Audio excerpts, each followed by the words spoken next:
Amazing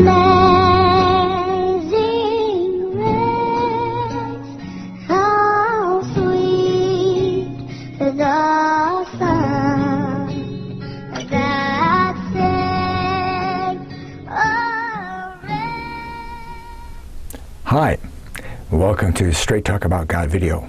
I'm Jack. The Coincidental Pilgrims. Coincidental Pilgrims. Almost 100% of believers will tell you that there are no coincidences. Okay? There's no such thing as a coincidence. And a lot of people who aren't believers will tell you the same thing. Things that look like coincidences at the time, they wind up being part of a larger plan and just one little spoke in the wheel. Okay? But you see when you look back that there's some kind of a plan going on here. Well, the Coincidental Pilgrims, now this isn't going to be heavy detail in here, okay? This is an introduction to what the Pilgrims did, just a big overview, okay? Sticking in the points that made it impossible for them to go wrong. They just wound up in all the right places with the right people, doing the right things, and nothing that they started out to do happened. Except they got to North America. That's the only thing that they started out to do that happened. Okay? Coincidental Pilgrims. First of all, in 1614,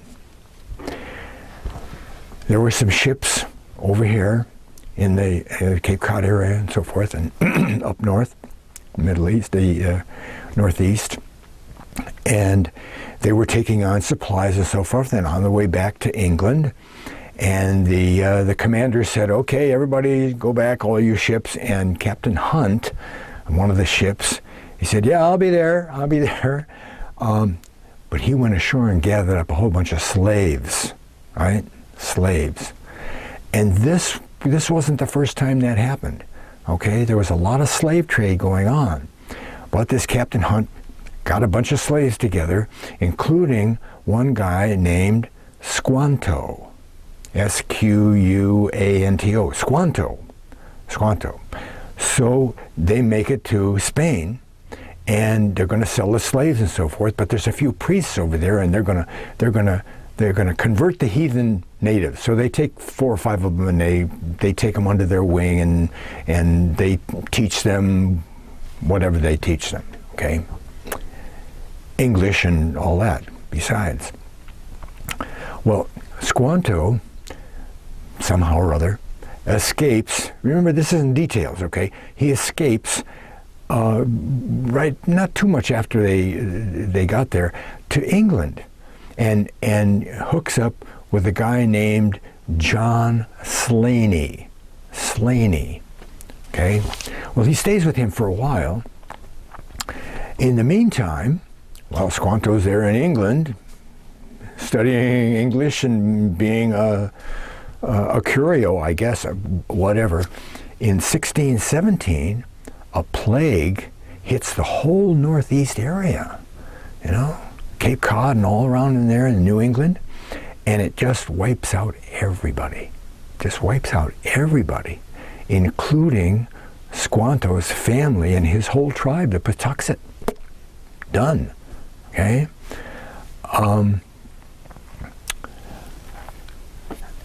But in 1619, through this guy named John Slaney, Squanto gets with a guy named Dermer, Thomas Dermer, okay? And he takes Squanto on a ship back home to England. I mean, to New England, okay? Whoa, going home, okay. He doesn't know about the plague yet, or maybe he does.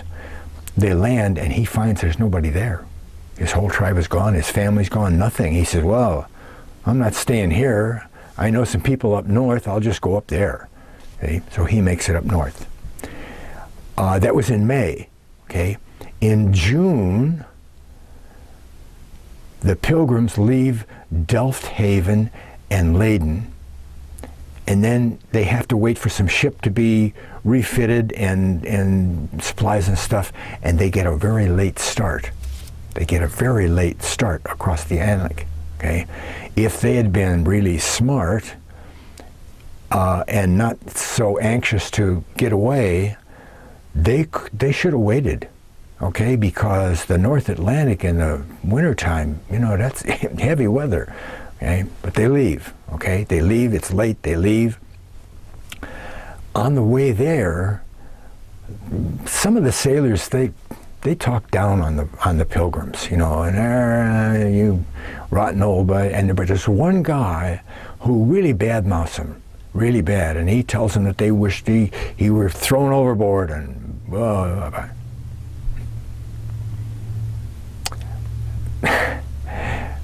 A big storm hits, okay? Huge storm, and it's throwing the ship around and everything. This badmouth guy, he gets washed overboard. Exactly what he said to them, it happens to him. Do you remember Moses? And Pharaoh says, throw all those kids in the river.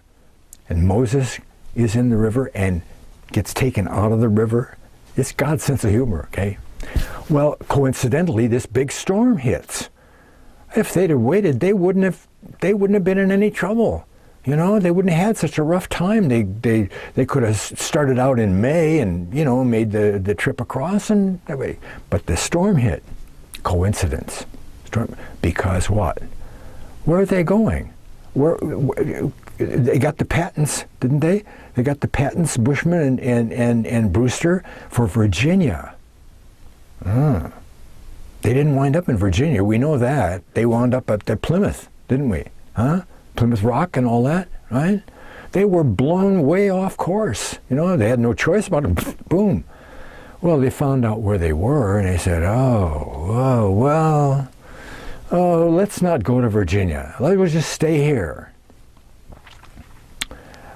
Some people think or have said that maybe that was their plan all along. But anyway, that cinched it. They wound up over there in Plymouth. They said, okay. So in November, see how late that was, in November, and this is right after the storm, right? So that was late when they left. November 11 is the date. November 11, Armistice Day. Huh? They land and they make up the Mayflower Compact, right? Their little Pilgrim Constitution amounted to, okay? Well, they're having some meetings and stuff, and they're having a meeting and so forth, and all of a sudden, out of the woods comes this Indian. Whoa, wait a minute, you know, and everybody's on guard and everything, blah, blah, blah, and they're wondering what's going to happen, and he says, he doesn't say, ugh, or how, he says, hello. Hello? The letters, they said that he speaks English almost as well as they do. It's a guy named Samoset. Samoset, he was from up north too. Samoset. And he assures them that everything's okay, and he makes contacts for them and kind of helps them out and stuff. So, and then later on, Samoset brings Squanto back. Well, Samoset arriving out of the blue, oh my, what a coincidence, arriving out of the blue. Now, he comes back after being away with Squanto. And Squanto, he's practically a god. You know, he saves the Pilgrims' lives. You know, you read the briefest history of the Pilgrims, and you find Squanto all over the place, you know. And he arrives with Squanto. Oh my, what a coincidence. And Squanto sticks around and helps them make fish traps and they get the corn, the seed, and the mounds and everything because everything was wiped out, right? Wiped out. Then after they're established somewhat, a boat comes into the harbor. Uh-oh, on guard. Careful what's going to happen here. Turns out it's a guy from up north, okay? A trader, ship guy, a captain comes from up north, and he brings them or sends them a letter from him, a letter. And he said, this is in 1622. They landed in 1620, and then 21, Samoset and Squanto are all around there. In 1622, this ship arrives. The ship called the Sparrow, okay? And the letter says, don't go to Virginia because the Indians wiped out 300 to 400 settlers down there. Oh my, what a coincidence. This ship arrives out of the blue and says, don't go down there. Maybe they would have decided that it was too rough up there. It was too hard, even with Squanto's help, and they were in trouble, and they would go down. No, don't go to Virginia. See? You got all these coincidences, right? Do you know that Squanto is 6 years getting ready to help the Pilgrims, right? Because in 1614 was when Captain Hunt pulled him and the rest of the slaves on board and made it across to Spain. 6 years later, 1620, 21, Squanto arrives to help them out, right? He knows English. He can read and write and all that. He's got contacts with the friendly tribe up north, and so they won't come down and beat up on the Pilgrims and so forth. Storm. Without the storm, they go to Virginia, right? And within a year, they get wiped out with the other 300 or 400, right? They landed in 20, and the letter comes from the Sparrow in 22. That's only a couple of years, right? And then out of the blue, Samoset arrives, and then out of the blue, Samoset brings Squanto, and Squanto saves their lives. And then the letter comes and says, don't go. Well, why was God so on their side? Huh? Well, didn't the Pilgrims establish America as a new country and not some business arrangement like some of the other settlers that were really just for the cotton and the tobacco and all that business adventures, the East India Company and all that? These Pilgrims didn't have anything to do with that. They were there to start their own country, start their own whatever, okay? They were from the tribe of Manasseh. You check out the Lost Tribes study. They were from the tribe of Manasseh. Well, wasn't Manasseh supposed to be a great nation? Genesis 48, from when Jacob passes on the blessing to Joseph's two sons, and he said Ephraim is going to be a company of nations. Ephraim is Britain, and that's a company of nations, a world empire. But Manasseh, who should have got the firstborn blessing, but Jacob crossed his hands, remember that? He said, don't worry about Manasseh, he will become a great nation also. And the greatest nation in the world, single individual nation in the world is the United States, founded by Manasseh. Right? England is Ephraim, Britain is Ephraim, and Manasseh is the United States. That's why God was on their side and putting all these coincidences in their path so they could get established, get a foothold, a toehold in the new country. Right? So, 1619, they get the patents for Virginia. They sail very late. I mean, if all of their ships, well, we did that already, didn't we? Okay. They sail very late. The big storm hits. They make the compact. They go ashore. They get help from the Indians, but the plague had wiped out all the Indians, didn't they? The only Indian was left was Samoset and Squanto, right? And without Squanto, they die. And then Squanto, again, is 6 years getting ready to help them out, right? But watch this. The Mayflower Compact serves on a loose basis, okay, loosely, a compact serves for the Declaration of Independence, which serves for the Constitution. Only one of its kind in history. A Constitution, wow. Which is really based in Mosaic law. It's based on the law that Moses gave to the Israelites after Sinai, right? And then Jeremiah takes that law, goes to Ireland with the king's daughter, marries the Milesian king there, melding the two lines of Judah together, Zara and Phares together, and the progenitors of all the kings and queens of Northwest Europe, right? And that becomes common law of Ireland, right? The Mosaic law that Jeremiah brings, common law of Ireland, which becomes the common law of England. Oh, English common law, which becomes the Mayflower Compact. Isn't that neat? Yeah. The coincidental pilgrims? No coincidences with God, right?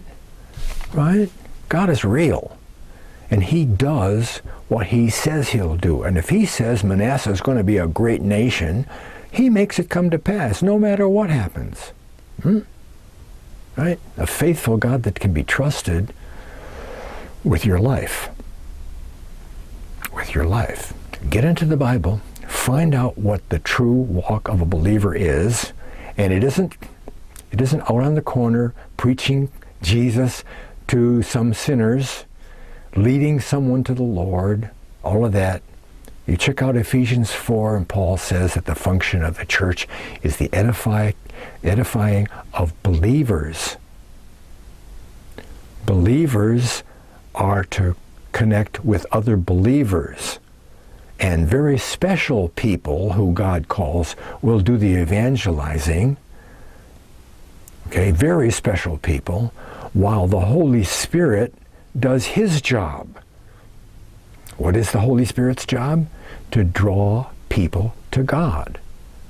So while all these believers are edifying each other with all the good stuff that they found out about God, C.S. Lewis says our job is to show off God to each other. And that's what we're supposed to do. And while we're doing that, in the way that we are supposed to do it, the Holy Spirit will draw somebody to that information that's really good for them to hear, and it'll open a door to God. And they'll either walk in and do some more study, or they'll walk away. But it's not the believer's job to go make contact, personal contact with anybody but other believers with their God stuff. Somebody comes to you and asks a question. Oh, that's okay. Doesn't make any difference who they are. But our production is meant for other believers. Maybe the pilgrims and all these coincidences and God revealing his hand in history is what you needed to hear. I don't know. But God is real. And when you do things his way, trusting that he'll take care of the things that you can't take care of, the unknown, he puts his spirit in your body. And that saves you. Thanks a lot for watching. God bless.